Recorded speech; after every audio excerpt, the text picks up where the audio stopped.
வாய்ப்பே இல்ல.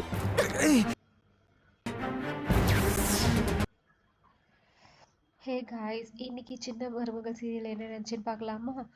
எடுத்த உடனே வந்து ராஜாங்க வீட்டை தான் காமிப்பாங்க. ராஜாங்க எல்லாரும் வந்து கூடியிருப்பாங்க. ராஜாங்க வந்து அந்த செக் புக் எடுத்துட்டு வர சொல்லி 1 கோடி ரூபா செக் போட்டு கொடுப்பாரு. கொடுத்து இது போஸ்க்காக நான் கல்யாணம் தண்ணி கொடுக்க போறேன், அது வரைக்கும் ஈஸ்வரி நீயே வச்சுக்கோன்னு சொல்லிட்டு கொடுப்பாரு.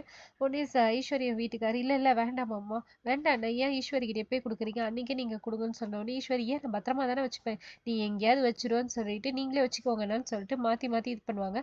பாட்டி வந்து யார் வச்சுக்குவானா அதை என்கிட்ட கொடுங்க, நான் பத்திரமா வச்சுக்கிறேன், என்னை விட யார் பத்திரமா வச்சுக்க முடியும், அதை நான் வச்சுக்கிட்டு கல்யாணத்தன்னைக்கு நான் கரெக்டாக கொடுத்துறேன்னு சொல்லிட்டு கொடுப்பாங்க.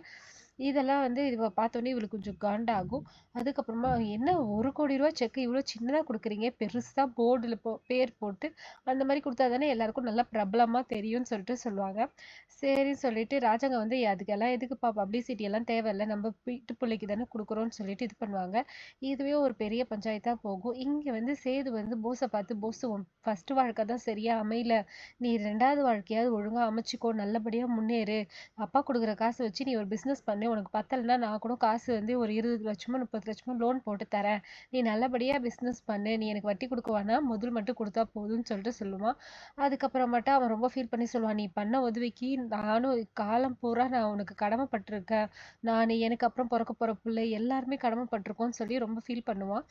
இங்கே வந்து தமிழ்ச்செல்வியோட ஃப்ரெண்டு வந்து அவள் லவ் பண்ணுறாள். அவங்க வீட்டில் வந்து எல்லாருக்கும் தெரிஞ்சுட்டு ரொம்ப கொடுமை பண்ணுறாங்க, எல்லாரும் என்னை அடைச்சி வச்சிருக்காங்க, ஃபோன் பேச கூட முடியலன்னு சொல்லிட்டு ரொம்ப ஃபீல் பண்ணுவாள். இவரை என்னால் பார்க்கவே முடியல சொல்லிட்டு சரி அவன் வந்து சொல்லுவான், சரி உனக்கு பேசுனா தமிழ்ச்செல்வி ஃபோன்லேருந்து எனக்கு ஃபோன் பண்ணி பேசுன்னு சொல்லிட்டு சமாதானப்படுத்தி வைப்பாங்க. இங்கே வந்து மலர் வந்து தனியாக இருப்பா, தனியாக வந்து பெருக்கிட்டு இருப்பா. இது வந்து போஸ் பார்த்தவொடனே அவனுக்குள்ள ஒரு வக்கர புத்தி வந்துடும். என்ன இருந்தாலும் இவ பயங்கர அழகாக இருக்கான்னு சொல்லிட்டு இவகிட்ட தப்பாக நடந்துக்கிறதுக்காக வீட்டு உள்ள போயிட்டு அவளை எப்படி எப்படியோ கன்வின்ஸ் பண்ணி பார்ப்பான். கன்வின்ஸ் பண்ணி டோரெல்லாம் லாக் பண்ணுறான். அவள் வந்து நீ இங்கேருந்து போங்க, எதுக்கு இங்கே வந்தீங்கன்னு சொல்லிட்டு கேட்பு. என்னைக்கா இருந்தாலும் நீதான் ராணின்னு சொல்லிட்டு அவகிட்ட தப்பாக நடந்துக்க ட்ரை பண்ணுறான். இதோட இன்னைக்கு எபிசோட் முடியுது. மறுபடியும் நாளைக்கு எபிசோடில் பார்க்கலாம். இந்த வீடியோ மறக்காம லைக் பண்ணுங்கள், சப்ஸ்கிரைப் பண்ணுங்கள். தேங்க்யூ.